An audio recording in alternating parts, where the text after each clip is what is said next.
Voy a grabando, ok. ¿Ya pueden ver mi pantalla?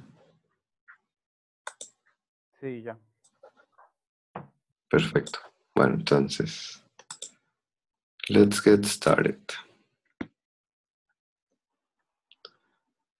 Ok, bueno, como habíamos dicho, el seminario sobre metapsicología, que son los aspectos teóricos del psicoanálisis, o que estructuran los elementos que constituyen el psicoanálisis, y la epistemología del psicoanálisis en particular y de la psicología en general, ¿no? A partir del psicoanálisis. Entonces, la vez pasada habíamos dicho que íbamos a empezar a abordar el estudio desde una perspectiva genealógica, que es preponderantemente histórica, ¿no? Y habíamos dicho que íbamos a estudiar la obra de este señor, de Michel Foucault, un teórico francés muy famoso. Y vimos la vez pasada el texto de la historia de la sexualidad, un poco para ver el contexto en ese ámbito. Y ahora vamos a ver un texto más amplio, Las palabras y las cosas, una arqueología de las ciencias humanas. Es uno de sus libros más importantes teóricamente. Es donde empieza a exponer su método, por decirlo así. Y en este texto eh, aborda la historia general de cómo se constituye esto que llamamos ciencias humanas. No es algo que siempre haya existido. En la Edad Media no existían algo así como las ciencias humanas. De hecho, la ciencia, como la entendemos ahorita, no ha existido siempre, ¿no? Se creó en un cierto punto. Entonces, en este texto, Foucault nos va a explicar cómo genealógicamente se constituye este dominio del saber que se llaman ciencias humanas y cómo en esta historia el psicoanálisis, la obra de Freud, tiene un papel estelar. Habíamos dicho que la técnica que él emplea, que él inventa y define es la arqueología. Y lo que él trata de hacer con la arqueología es definir las características generales de lo que él define como episteme o formación discursiva, ¿sí? Por episteme o formación discursiva, para irnos introduciendo, vamos a entenderlo como un sistema de pensamiento y conocimiento que está constituido históricamente. Entonces, en ciertas épocas y en ciertos lugares hay una forma particular de pensar. Y estas formas particulares de pensar, se constituyen mediante reglas que no son exclusivamente lingüísticas, o sea, gramaticales, o lógicas, o sea, racionales, sino que hay otro tipo de reglas. Y esas reglas más que pasan desapercibidas son las que le interesa sacar a la luz Foucault. Estas reglas imprevistas, ¿qué papel tienen en la constitución de una forma especial de saber? Y lo más relevante es que estas epistemes definen un sistema de posibilidades conceptuales que determinan los límites del pensamiento, que fue lo que mencionaba Luis. Estas reglas determinan qué se puede pensar y qué no en un lugar y en una época dada, ¿sí? Y esas reglas van cambiando en el tiempo, ¿sí? Hasta aquí, ¿alguien tuviera algo que comentar o alguna pregunta?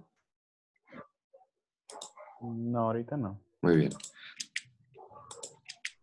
Entonces, quedamos que íbamos a leer el capítulo 1, que es el prefacio o la introducción, que es donde más me voy a extender porque, aunque es muy cortito, ahí resume su proyecto de forma general, pero clara y concisa. Entonces, como lo que les dejé de leer fueron los últimos 2 capítulos, que dice Luis que no se entendió nada, eso se debe a que la verdad para entenderlo bien se requiere leer la obra completa. Entonces por eso me voy a extender en el prefacio para dar un resumen del libro rápido y abordar con más detalle los últimos capítulos, capítulo 9, el hombre y sus dobles, y capítulo 10, las ciencias humanas, que es donde el psicoanálisis particularmente tiene relevancia, ¿no? Y Foucault lo hace alusión y menciona a Freud y el psicoanálisis constantemente. Entonces, prefacio, el texto empieza con una con la exposición de motivos, ¿no? Dice Foucault, expone qué fue lo que le motivó a pensar lo que terminó escribiendo en el libro. Y lo que dice es que en un texto de Borges, creo que no lo cita, no me acuerdo, y yo no lo he leído, la verdad, pero menciona Foucault que en un texto de Borges menciona el autor una enciclopedia china. O sea, un texto en donde se clasifican, perdón, un texto de conocimiento general y que en esa enciclopedia había una parte en donde se explica la clasificación de los animales. Entonces la enciclopedia dice así: los animales se dividen en pertenecientes al emperador, embalsamados, amaestrados, lechones, en sirenas, en fabulosos, en perros sueltos, incluidos en esta clasificación. Se clasifican en que se agitan como locos, innumerables, dibujados con pelo de camello, etcétera, los que acaban de romper el jarrón y entre los que de lejos parece que son moscas. Entonces, ¿qué opinan ustedes de esta clasificación, ¿no? Qué les hace pensar? Si ustedes tuvieran que clasificar los animales, por ejemplo, ¿cómo los hubieran clasificado?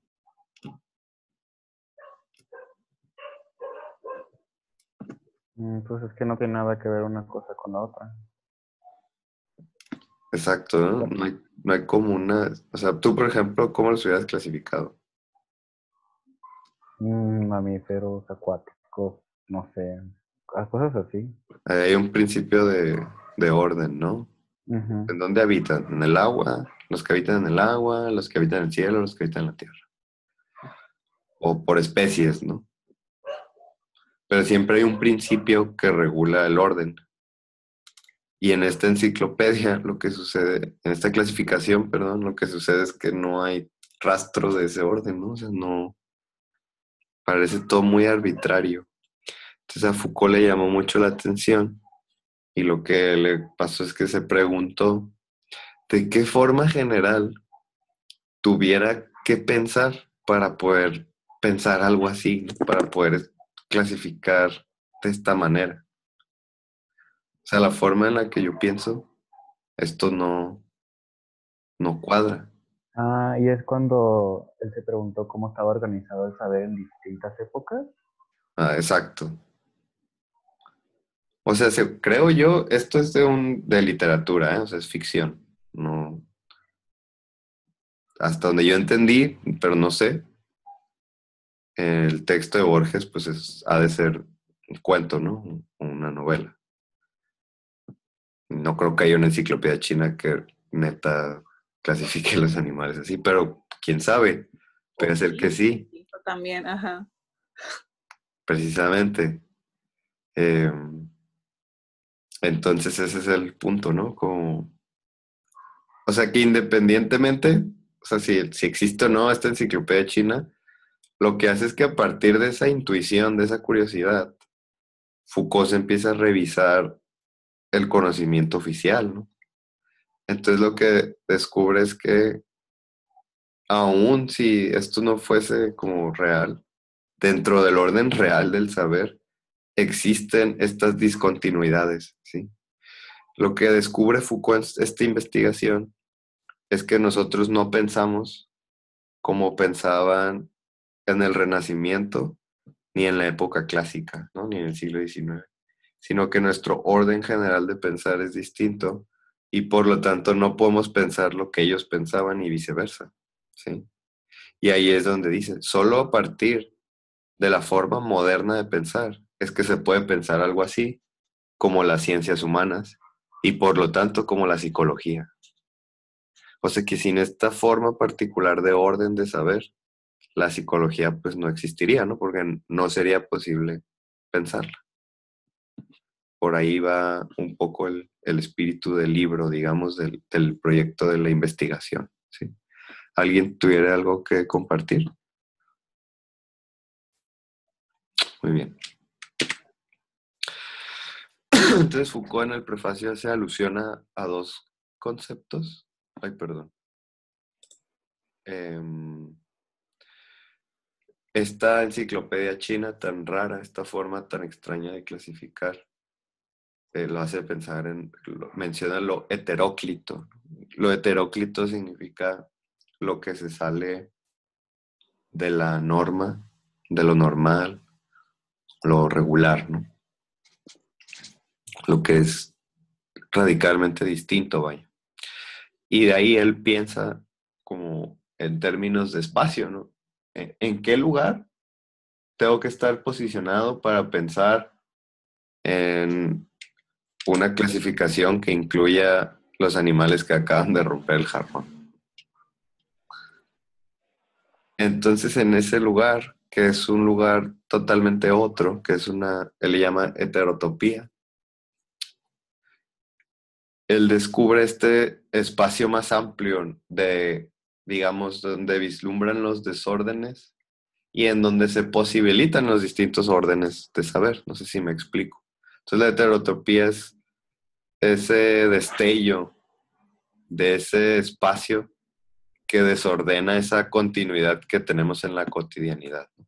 Y que resuena o resalta cuando nos encontramos con cosas como esta. Y él las descubre en el desarrollo del saber occidental. Y empieza a determinar a partir de ese espacio estos principios que van a, por decirlo así, determinar todo el curso de la obra, que son los principios de desorden y de orden, ¿no? O sea, detrás de toda forma de orden, de todos los órdenes, hay un desorden primario, digamos, primigenio, en donde pueden circular los distintos modos de orden. Pero digamos que lo natural sería este desorden que posibilita distintas formas de ordenarse. Y históricamente, conforme avanza el tiempo, pues esas formas de ordenar ese saber, pues se van cambiando, van mutando, ¿no? Y lo que dice que constituye todo sistema de orden son los principios de semejanza y diferencia. Sobre estas dos categorías, dice en el prefacio, de semejanza y diferencia, es que se constituye cualquier tipo o forma de orden. Entonces, en ese campo global de desorden, a través de un sistema de semejanzas y diferencias, yo constituyo un orden. No sé si me explico. Em, yo decido qué semejanzas y qué diferencias voy a tomar en cuenta y en qué orden voy a organizar esas semejanzas y diferencias para así estipular un orden. Y entonces, aquí, por ejemplo, pues vemos un orden que no entendemos, ¿no? Por justamente la relación que hace entre todas estas unidades de semejanzas y diferencias. Necesito un conjunto de animales cuya semejanza, o sea, en lo que se parecen, es que acaban de romper el jarrón.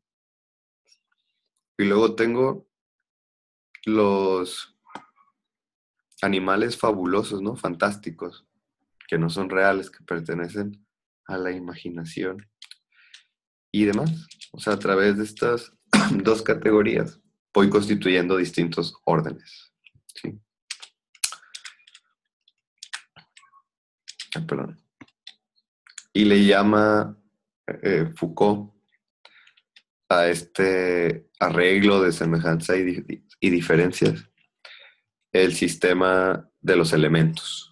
¿Cuál es el sistema de los elementos que definen estas regularidades entre las semejanzas y las diferencias? Y es lo que él llama un orden, y es lo que se preocupa por dilucidar en esta y en todas sus obras. ¿Cuál es el orden de saber que permite pensar de tal forma y cuál es el discurso que se posibilita a través de la interacción de esa forma de saber y las prácticas, pues, sociales e institucionales?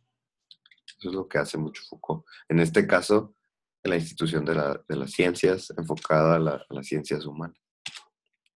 Entonces dice Foucault en el prefacio de una forma un poco poética: el orden por orden, vamos a entender la ley interior de las cosas, ¿sí? Es aquello que le dicta desde su esencia a las cosas su regularidad, ¿no? ¿Qué es lo que hace que las cosas sean esas cosas, ¿no? Lo que posibilita eh, la esencia de las cosas, ¿sí? Es lo que dicta desde su núcleo lo que algo es, ¿sí? Un orden estipula qué cosas existen y cuáles no. ¿Podrías dar un ejemplo de eso? Pues vamos a ver precisamente esta sesión es el ejemplo, son las ciencias humanas, ¿no? ¿Cuál es la ley interior que hace que el humano sea humano como lo entendemos ahora? Que son 4 categorías que vamos a ver más adelante. Pero digamos que toda la sesión es un ejemplo de esto precisamente. Y dice, el orden es la red secreta según la cual las cosas se ordenan. Bueno, aquí es un poco redundante, ¿no? Pero digamos, es el sistema de conexiones que a través de las categorías de semejanza y diferencia va determinando un lugar a cada cosa. Es un sistema, digamos. Y a través de las relaciones recíprocas de todos los elementos se va constituyendo su sentido. Entonces, por eso es muy difícil verlo, porque está subyacente a las cosas. Es lo que le dice a las cosas: tú eres esto. Por ejemplo, pensar de forma científica, ¿no? Aparece un objeto positivo, como habíamos dicho, y a través de esa discursividad científica se le entrega esa ley interior que dice, ¿no?, a ese objeto. Entonces empieza a existir, por ejemplo, la vida como objeto de la biología. Entonces ese orden de discurso le da esa esencia a esa forma de entender la vida. Y también el orden es lo que no existe fuera de una mirada, una atención y un lenguaje. Y aquí nos da una clave, ¿no? Que el orden es humano. Existe solo dentro de la mirada, dentro de la atención, dentro del lenguaje, ¿sí? Entonces esto es una forma poética de decir que el humano constituye el orden, o que el orden se constituye en lo humano, ¿sí? O sea, que no está dado en la naturaleza externa, o no les ajena, o no les impuesta al humano, sino que el humano la proyecta, digamos. Y nos dice, toda cultura, en el mismo prefacio, tiene un cierto orden, ¿sí? Y este orden se puede entender desde 2 polos drásticos.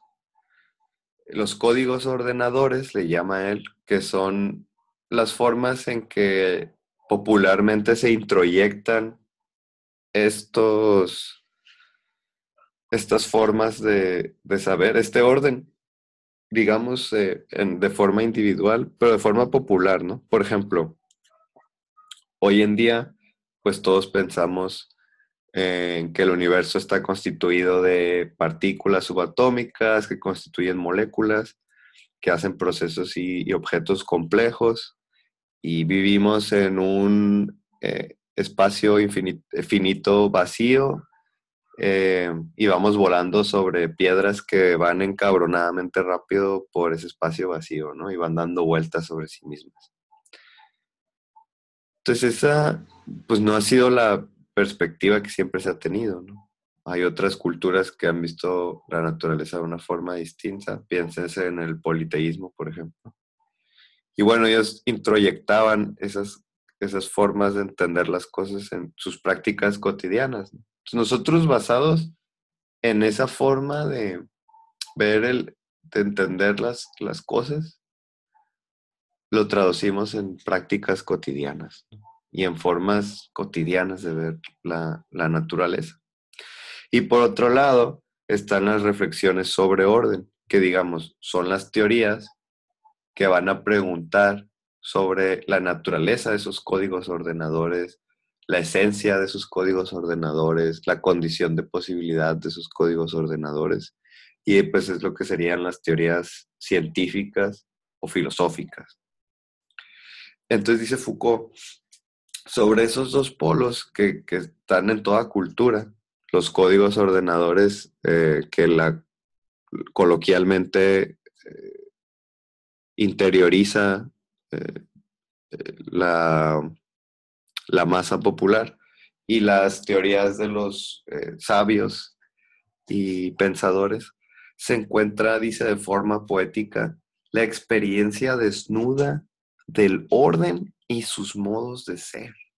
O sea, detrás de estas dos, o en medio más bien, dice, en medio de estos dos polos, está esta experiencia desnuda, ¿no? O sea, está la posibilidad del orden en general y sus modos de ser, dice, o sea, cuáles son, es el espacio donde se puede pensar que hay distintas modalidades de ese orden, ¿sí? Cuáles son los distintos modos de ser de ese orden. Y ahí en esa experiencia desnuda, de esa posibilidad de ese orden que se da siempre en medio de estos dos polos, eh, puedo yo pensar en las distintas modalidades y en las distintas formas en que se constituye. Ahora, este espacio medio en donde se da el orden de forma desnuda, pura, por decirlo así, ¿no? La pura posibilidad del orden es lo que él le llama, dice él, a mí lo que me interesa es descubrir el campo epistemológico, ¿no? No tanto esos códigos ordenadores ni las teorías que reflexionan sobre esos códigos, sino el campo sobre el que pueden existir esas dos cosas, ¿no? Ese campo epistemológico que él define como episteme. Empieza aquí a definir este concepto que es clave en su obra, ¿no? Y que como habíamos visto, son las condiciones de posibilidad de una forma de saber, ¿sí? En este caso, lo que le interesa en la obra en particular son las condiciones de posibilidad del saber de las ciencias humanas, de las que se desprende la psicología. Hasta aquí, ¿alguien tuviera algo que compartir? Bueno, yo me preguntaría si llamaríamos a eso, no sé si Foucault alguna vez utilizó la palabra verdad como para hablar de ese campo epistemológico que él buscaba siempre retratar, ¿no? En su acepción más, pues, esclarecida y personal también. Sí, en Foucault la verdad es artificial, se construye. Okay. Eh, Es algo que igual tiene como en conexión, ¿no? Con la idea de certeza del yo y pues, de continuidad del yo del psicoanálisis. sí, nada más que